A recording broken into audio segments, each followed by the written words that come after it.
Bismillahirrahmanirrahim. Assalamualaikum warahmatullahi wabarakatuh. Baik, jadi mata kuliah fisiologi hewan ini pertemuan 13 kita akan membahas mengenai mekanisme reseptor. Jadi ini semacam mekanisme reseptor itu semacam indera yang ada pada manusia itu. Jadi bagaimana indera manusia itu menerima suatu stimulus atau rangsangan gitu.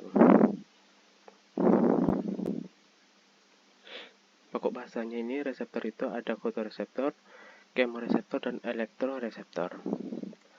Reseptor ini adalah unit sensoris yang berfungsi menyampaikan informasi dunia luar ke susunan saraf pusat.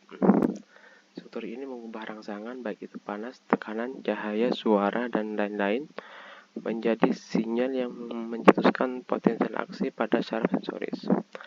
Alat penerima rangsang ini berupa reseptor. Kemudian alat penghasil respon disebut dengan efektor. Jadi penerima rangsang itu berupa indera yang pada ada manusia dan penghasil respon itu efektor. Jadi organ tubuh yang menggerakkannya. Reseptor ini bekerja secara khusus. Jadi beda reseptor, jadi beda juga jenis rangsang yang diterima. Misalnya mata untuk penglihatan, penciuman untuk mencium bau, perasa untuk merasakan, indera peraba untuk merasakan rangsangan peraba dari luar, entah itu gesekan, tekanan, dan lainnya. Kemudian klasifikasi berdasarkan strukturnya itu ada mekanoreseptor, termoreseptor, magnetoreseptor, fotoreseptor, kemoreseptor, dan elektroreseptor. Untuk fotoreseptor itu, sistem fotoreseptor itu ada pada mata. Nah, ini pada hewan itu ada hewan cacing pipi itu matanya berupa oseli seperti bintik mata, kemudian mata majemuk dan faset itu pada serangga. Misalnya mata faset itu pada nyamuk, bisa pada juga pada lalat. Mata majemuk itu bisa ditemukan pada serangga belalang. Kemudian sistem fotoreseptor itu berupa mata, bintik mata itu contohnya pada Euglena, kemudian mangkuk mata itu pada cacing planaria, mata majemuk itu contohnya pada serangga, laba-laba, dan crustacea, dan mata lensa tunggal itu pada invertebrata untuk hewan ubur-ubur dan vertebrata itu ikan, burung, dan manusia. Untuk invertebrata ini berupa cacing planaria, itu ada eye spotnya itu, kemudian ada auricle itu reseptornya ada mekanosensori, kemosensori, kemudian ada sensor cahaya dan interneuron. Kemudian untuk invertebrata mata majemuk ini misalnya pada serangga itu kepala dengan senyawa matanya itu yang B juga ada 4 omatida yang dihapus dan sudah termodifikasi. Jadi pada serangga itu banyak semacam bintik-bintik matanya itu. Kemudian ini pada sistem fotoreseptor pada mata mamalia. Untuk fungsi mata itu sebagai indera penglihatan yang menerima rangsangan berupa berkas cahaya pada retina dengan perantaraan nervus opticus atau saraf mata, akson sel ganglion retina, dan sel glia, dan menghantarkan rangsangan ini ke pusat penglihatan di otak untuk ditafsirkan. Bagian luar mata fungsinya melindungi mata dari iritasi dan cedera, terdiri dari kelenjar lacrimalis, konjungtiva, dan kelopak mata. Bagian-bagian mata ini ada sklera, kantong tebal terdiri dari jaringan fibrosa untuk membungkus bola mata, mempertahankan bentuk bulbus oculi, dan kornea membiaskan berkas cahaya sehingga tidak berpencar. Kemudian ada koroid, membran berpigmen melanin yang fungsinya mencegah pantulan cahaya, mengandung banyak pembuluh darah, aqueous humor, cairan bilik mata, cairan di depan lensa berupa cairan ekstasel. Kemudian ada lensa kristalina, mata tembus cahaya berbentuk bikonkav, fungsinya untuk memfokuskan cahaya. Kemudian ada vitreous humor, cairan di belakang lensa seperti agar-agar mengandung mukoprotein. Ada retina, terdapat reseptor pekat cahaya, iris, mengandung pigmen berwarna, dan pupil mengatur masuknya cahaya. Dan otot-otot mata itu ada 7 buah. Nah ini pada mata dan otot-ototnya mungkin ya. Kemudian retina itu terdiri dari 10 lapisan, baik dari lapisan luar ke dalam. Ada lapisan pigmen berupa melanin, ada lapisan sel-sel fotoreseptor, membran pembatas luar, lapisan inti luar, sampai membran pembatas dalam.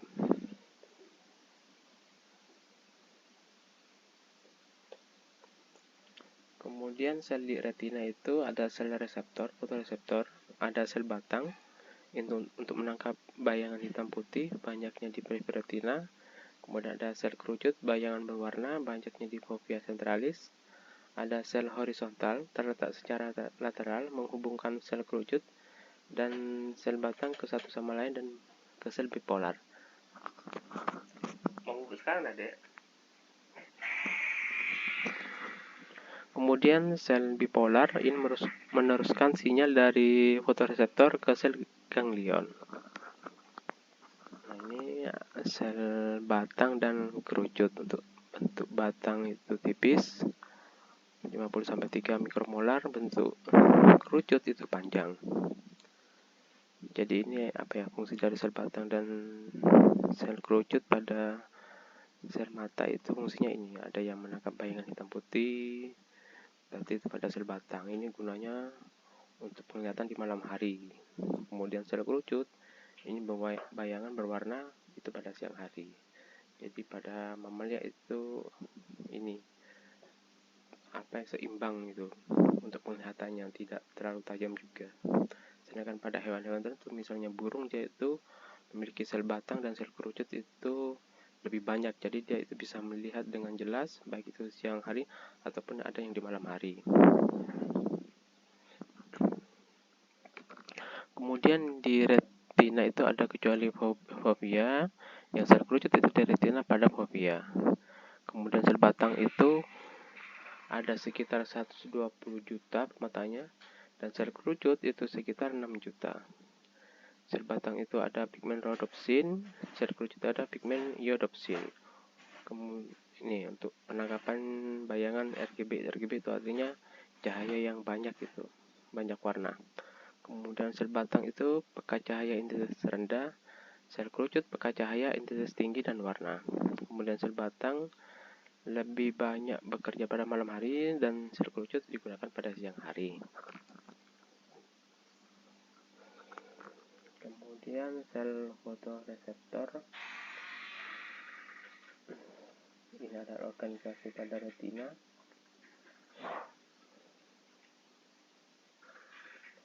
Kemudian tiga bagian dari fotoreseptor itu ada segmen luar berhubungan dengan lapisan pigmen retina, di dalamnya terdiri dari ratusan hingga ribuan lempeng yang mengandung pigmen pekat cahaya. Kemudian ada segmen dalam mengandung sitoplasma, mitokondria beserta organel lainnya dan intinya. Mitokondria ini berperan dalam menyediakan energi untuk fungsinya fotoreseptor. Kemudian ada badan sinap, ini berhubungan dengan sel neuron berikutnya, yaitu sel bipolar dan sel horizontal, dan di dalamnya terkandung neurotransmitter. Kemudian komponen kimiawi penglihatan itu ada pigmen rhodopsin dihasilkan oleh fotoreseptor yang akan terurai bila terkena cahaya. Ini untuk penerimaan energi cahaya. Kedua itu vitamin A, komponen penting pada zat fotokimia sebagai prekursor pigmen rhodopsin. Dan untuk fototransduksi ada penerimaan cahaya gelap dan cahaya terang. Kemudian untuk fototransduksi ada ini penerimaan semacam penerimaan cahaya sampai menghasilkan ini responnya, itu ada isomerasi retinal oleh cahaya. Kemudian ada aktivasi rhodopsin, aktivasi protein G, kemudian aktivasi enzim fosfodiesterase, kemudian CGMP lepas dari kanal natrium, kemudian ada hidrolis CGMP ke saluran Na+ tertutup, kemudian membran terhadap NMR itu menurun, dan akhirnya terjadi fotoreseptor terhipolarisasi atau tergambarkan. Nah, ini untuk fototransduksi, baik itu cahaya di dalam respon yang gelap dan terang. Kemudian pemrosesan informasi secara visual, berkas cahaya dari objek akan dibiaskan ke pupil oleh konjungtiva, kornea dan aqueous dan vitreous humor, kemudian ke lensa mata memipi atau mencembung untuk membubuhkan bayang di retina, ke sel fotoreseptor penerima stimulus, pembentukan impuls di segmen luar fotoreseptor, perambatan impuls, kemudian ke akson sel ganglion, ke saraf optikal, bertemu di kiasma optik, kemudian ke nukleus geniculata lateral, dan akhirnya ke korteks visual primer. Sekarang ke kemoreseptor. Kemoreseptor ini adalah proses kemoresepsi akibat adanya sensitivitas sel terhadap molekul kimia. Kemoresepsi ini interaksi bahan kimia dengan kemoreseptor terdapat pada vertebrata dan invertebrata. Ada dua tipe, ada dua jenis, yaitu reseptor olfaktorius untuk penciuman bau, kemudian ada reseptor gustatorius untuk kontak ataupun perasa. Jadi semacam indera perasa pada mulut. Kemudian kemoresepsi ini ada sistem sensor orisinal. Kelebihannya ini tidak perlu ada proses transduksi sensoris bersifat spesifik. Kemudian kekurangannya tidak terlalu cepat. Untuk zat-zat yang volatil ada di udara, gasnya itu molekul harus di dalam bentuk yang solid atau bisa terang. Jadi zat-zat volatil itu maksudnya gas itu, dia itu bisa dirasakan oleh indera perasa kalau sudah bentuknya itu berupa cairan. Kemudian kemoreseptor pada insekta itu adanya di mulut, antena, dan kaki. Jadi kalau pada manusia, mamalia itu hanya pada mulut, sedangkan pada hewan lain, insekta itu selain di mulut juga ada di antena dan kaki. Umumnya berupa rambut, duri sensoris yang kaku. Struktur rambut sensoris ini pada insekta ada 5 neuron di dasar sebagai kemoreseptor. Yang pertama itu satu reseptor gula untuk rasa manis, satu reseptor air, satu atau dua reseptor garam, satu atau dua reseptor senyawa lainnya.